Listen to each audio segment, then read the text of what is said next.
Good morning.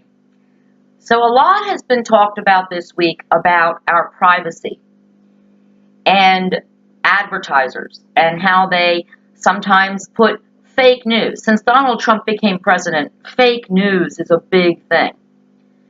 So I want to talk to you a little bit today about fake ads, fake advertisements, which we are all inundated with every day. And I also want to talk to you about those who invade our privacy, who have nothing to do with Cambridge Analytica. They have nothing to do with Facebook. They just invade our personal privacy in the most horrific way, in my opinion. Last Sunday, my husband was out of town, and I was sitting here in my beautiful home, relaxing, watching a movie that I knew my husband wouldn't want to watch, with my dog, just relaxing, having a nice, quiet, private day, my time. I wasn't on Facebook. I wasn't playing a video game. I wasn't, nobody should have bothered me. And all of a sudden, knock on my door. My dog started barking. Knock on my door at noon on a Sunday afternoon when I am enjoying my private time. And I open the door, and these two little old ladies are standing there. They're elderly women. And they hand me a card, a postcard. And it says, "Vote for Jess King." Well, first of all, I don't know who the hell Jess King is. And second of all, I have a no solicitation sign, very prevalent, on my front door. But that did not stop them from knocking on my door, disrupting my morning, my day, to bother me with something I'm not interested in. I didn't ask them to show up. I didn't invite them to knock on my door, but they did it. How many times have you been sitting in your house, minding your own business, having a beautiful day, and you get a knock on the door, and it's these little boys in starched white shirts and ties? "Have you heard the good news? We're here to tell you about the Jehovah's Witness. We want to share Jesus with you." Slam! No solicitation. "Oh, no, we're not selling anything. We just want to spread the word of Jesus. If I want to hear about Jesus, I'll go to church. Bye-bye." They knock on my door, and they're knocking on everybody's door. Facebook didn't do that. Cambridge Analytica didn't do that. Nobody did it. They're going to every single door on the block and interrupting and invading all of our privacy when we're busy doing what we do in our homes. My blinds are drawn. I'm watching television. I'm reading a book, and I get a knock on my door. And it's someone promoting something. That's not Facebook's fault. That's not Cambridge Analytica's fault, right? But they do it, and they get away with it. Who do I report them to? How do I keep a stranger from knocking on my door to hand me a postcard that goes straight from their hand to my hand and right into my trash can? But they interrupted my day. How do I report them? Who controls them? How do I say, "Do not knock on my door for any reason," other than "You are invited for dinner, you're invited, you're welcome, I know you personally," or "There's some kind of an emergency with one of my neighbors"? Do not knock on my door to give me a postcard, a political ad, to sell me Jesus, to give me a Bible. Don't do that. I don't have anybody to go to stop that from happening.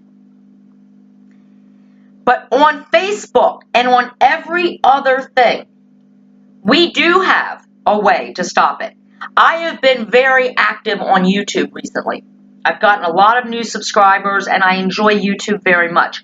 YouTube as well is free. It's free, just like Facebook is.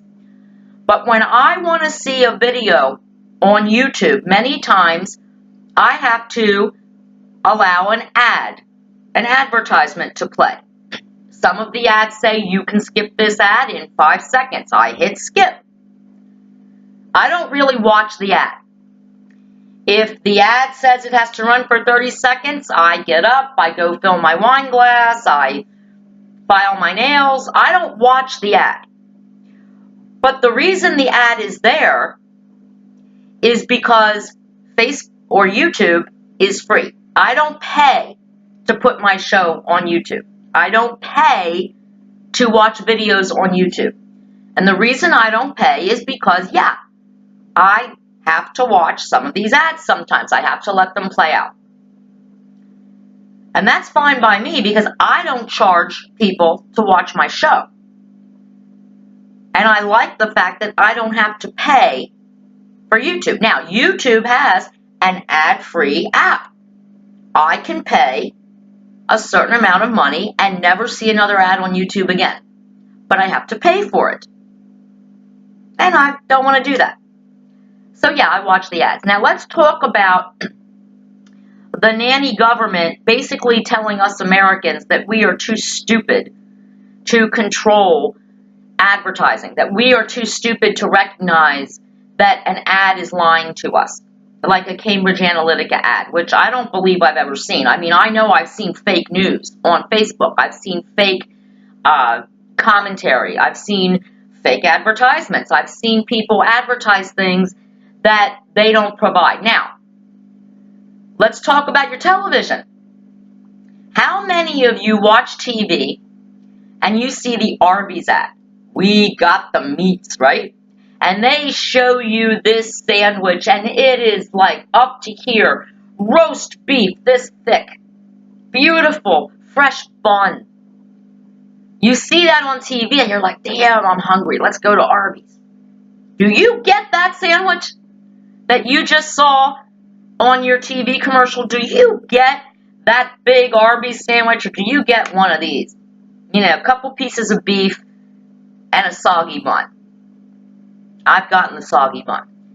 90% of the food we see advertised in commercials on our television sets do not look anything like what you actually get when you go to the restaurant. Good example. Last year, I'm sorry, I have to get rid of a pop-up from Windows. Last year, my husband and I went to Red Lobster because all we were seeing on the commercials for Red Lobster was they were doing Lobster Fest. Lobster Fest. Yum, I love lobster. And I remember from years ago when Red Lobster did Lobster Fest, they used to have a lobster tail called Rockzilla. It was a huge rock lobster tail. Gorgeous. And it was about $20. It was not expensive. Turns out we should have called first. Because during Lobster Fest, we walk into Red Lobster and I said, well, I'd like a whole lobster. Usually they sell whole lobsters for about $25. A lobster dinner, whole lobster. I was told by the waiter, well, we only have one lobster, one whole lobster at Red Lobster in the tank. And he's a big boy. He's like 4 pounds. Really? Do I look like I can eat 4 pounds of lobster? I probably could. But here's the kicker. You can order that lobster, ma'am, but it's going to cost you $75. Really? Wait, first of all, I'm sitting in Red Lobster. You're running ads on television for Lobster Fest, and you got no lobster? Damn, who would have thought you have to call someplace that calls themselves Red Lobster and ask if they actually have lobster? Would have never known. Look at the ads for Outback, for anywhere you go. I've taken pictures of my television to look at the things they advertise, and then I will take a picture of what I actually get in the restaurant when I order it. It looks very different. False advertising happens all the time, okay? So again, that's not Cambridge Analytica's fault, and it's not Facebook's fault that Red Lobster says, Lobster Fest, oh, but by the way, we kind of only have one lobster, and he's kind of big, so he's going to be real expensive. Like, I would ever pay $75 for an entree anywhere. It happened. It happened to me. True story. And let's talk about the information we give out all the time. The government wants to say, we can step in and protect your privacy. Well, you can't protect our privacy from the stupid things we do or the things we do because we have to.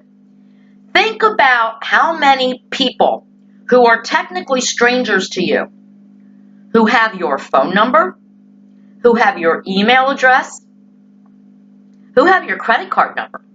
Think about that. Every time you go online to buy something, you put in your email address, you order something, and you put in your credit card number. They ship it to your home address, so they know where you live, they know which credit card you use, and they have your email. In some cases, they have your phone number. And they also have something else, which has nothing to do with Facebook and nothing to do with Cambridge Analytica. They have the things you like to buy. When I go on a website and I purchase books, I usually purchase books from the same author. If I go into a book seller right now and I type in my history, they will have every book I've purchased in the last 5 years. I will get emails from them because I need my email address in order to log into my account. They will send me emails. Do you know Jonathan Kellerman has a new book coming out? And actually, I appreciate that because without that notification, I might not know that Jonathan Kellerman has a new book coming out. I don't know Jonathan Kellerman personally. I have an autographed picture of him because I love his books and I love his wife's books, but it's nice to know that. And by the way, on Facebook, I like Jonathan Kellerman's Facebook page and Faye Kellerman's Facebook page. They are both authors I read. I have all of their books and autographed pictures of both of them. So I logged on to Facebook, I logged on to Jonathan Kellerman's page, and I hit see first. So that when Jonathan Kellerman releases a book, I see it on my newsfeed on Facebook. That is a huge, huge good thing for me. Because I always like to know when my favorite authors come out with a new book. It's cool. I like it. When I go to Amazon and I buy a movie, I will start getting emails. You just bought this movie. You might like this one. Again, I can choose to ignore it, or I can actually see, wow, they're right, I might like that movie. Let me try it. But without any involvement of Facebook, companies that you purchase products from, even if you go to the mall and you buy something, well, can we have your email to send you newsletters about discounts and sales coming up? Look, I know people in my personal life who would give their right hand in order to get a 10% discount at Kohl's or JCPenney's. They willingly give up their information. I know people who are on Facebook who have put on public Facebook their phone numbers, their real phone numbers. Call me. I have had people on Facebook put their real home addresses on public Facebook because they want to get cards or letters or whatever, or prayers. They willingly give that information up, and that's not Mark Zuckerberg's fault. That's not Facebook's fault. It's certainly not Cambridge Analytica's fault. We willingly give our emails and phone numbers out to people that don't know us, and we have no idea what they do with it. Think about your life right now. Your doctor has your phone number. The place where you go to get your mammograms have your phone number. Your dentist has your phone number. Your hairstylist has your phone number. When you call to make a reservation at a restaurant, they ask you for a phone number to confirm. They have your phone number. Are they your family members? Are they your friends or friends of friends? Are they even your friends? No, they're strangers. And we just rattle off our phone number, write down our email, bingo bango, our information, private information, is out there. And we willingly give it up. We willingly give it up. Most commercials, most products that are advertised don't live up to the hype. That's why, thanks to places like Facebook, thanks to online reviews, we can now talk to other people who have used these products. And we can see, how do they work? Do they work? Don't they work? And by their information, real users of the product, the internet and Facebook has given us the opportunity to make better decisions, more informed decisions based on real-time reviews of certain products before we buy them, before we waste our money. I know my husband and I, when we're ready to buy an appliance or anything that costs a lot of money, we go to the reviews. And people are saying, this is my name, I bought this product, I hate it, I love it. That's informative to us. Those are the kinds of things we want to see. And if you think for 5 minutes that the government really cares about your privacy, that's laughable. This could probably be another whole show. But just a quick thing about the government. Many years ago, I got a phone call from someone hysterical because the IRS had emptied out her bank account without her knowledge, without a search warrant. They just called her bank because they knew who her bank was. She owed them some money, and they just went in and took all of her money out of her bank account. The bank had to allow it. It was the IRS. It was the federal government. Her rent check bounced. Now, eventually, she had to get a lawyer, and the thing was taken care of. But imagine that the U.S. government is saying to Mark Zuckerberg, you need to protect the American people's privacy. And on the other hand, the IRS goes into someone's bank account, their personal checking account, and empties it out because that person owes them money. Imagine my shock when I got a letter from the Pennsylvania Department of Revenue threatening to garnish our wages or bring a sheriff to come into my home and sell my stuff, the stuff I purchased, the stuff I own. Because they said we owed them $500. For $500, they're going to garnish our wages. They're going to come in and sell off our stuff. And what ended up happening after we investigated it was a mistake. We didn't owe them $500, and in fact, they owed us $200. But that's what they threatened to do, and guess what? They can do that. Facebook isn't going to send stormtroopers into your house and sell off your shit because you owe them money. The U.S. government will. Facebook isn't going to send people to your bank and empty out your checking account because they say you owe them money. But the U.S. government, they can do that. And they have done it. So think about that when you say Facebook has somehow broken some kind of trust. We give out our personal information every time we purchase something, whether it's in a brick and mortar store or online. Because whatever happens, they either get our credit card, unless you pay cold hard cash, you don't give them your name, and you refuse to sign up for discounts,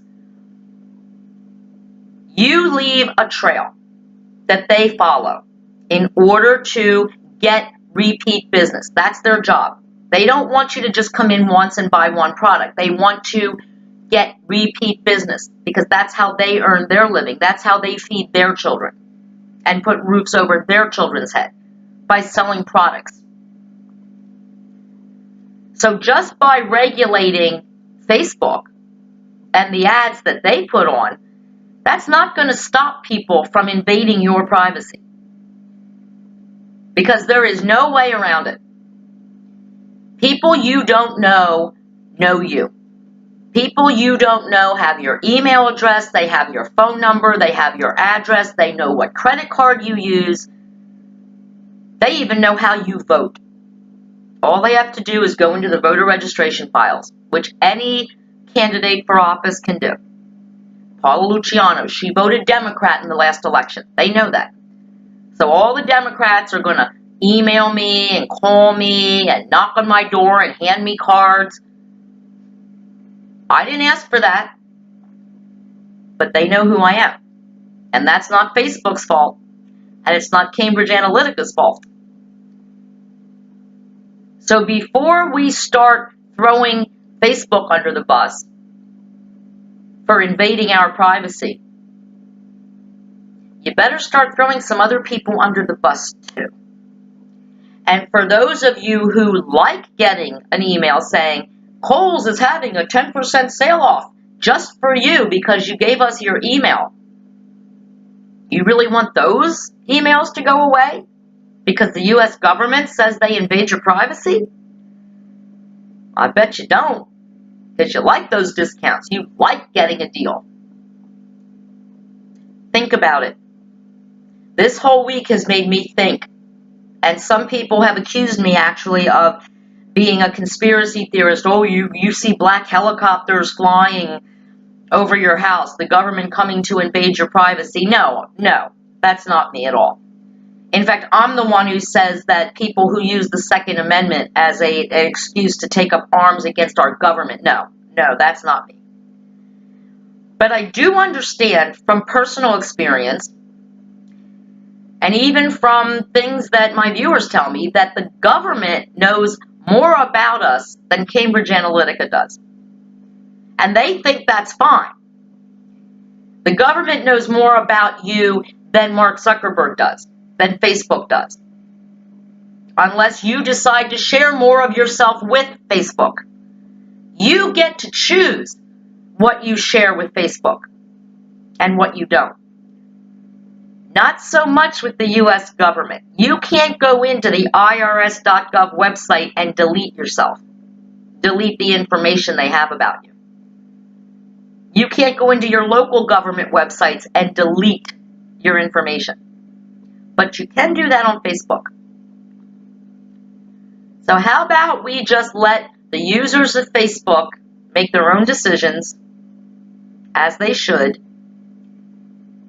and maybe start thinking maybe the U.S. government should have less information about us. Because believe me, they might say that Facebook doesn't need our information, but the U.S. government ain't going to delete us either. Think about it. Can't wait to read your comments. It's been a very long week. I have done more shows, and some of them have been a little out of order. I apologize for that. Yesterday's show was out of order, but it was important about the children.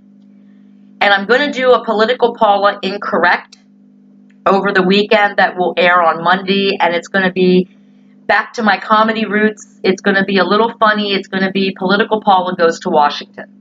And it's going to be a comedy skit. So I hope you'll tune into that on Monday. And then maybe on Tuesday, we can get back to some other topics. But I think this was an important week. It was an important topic. And especially younger people who don't remember the McCarthy era, where the government actually turned innocent people, out into the streets with no jobs because they went to a meeting or they held different views than the government wanted them to have. I think it's important for children, for young people who were not born during that time and haven't read about it, to understand that we are dangerously close to repeating that kind of history. So, I hope you all have a very safe and wonderful weekend. I'll see you back here Monday with a Political Paula Incorrect. And I know you'll enjoy it. I'm out.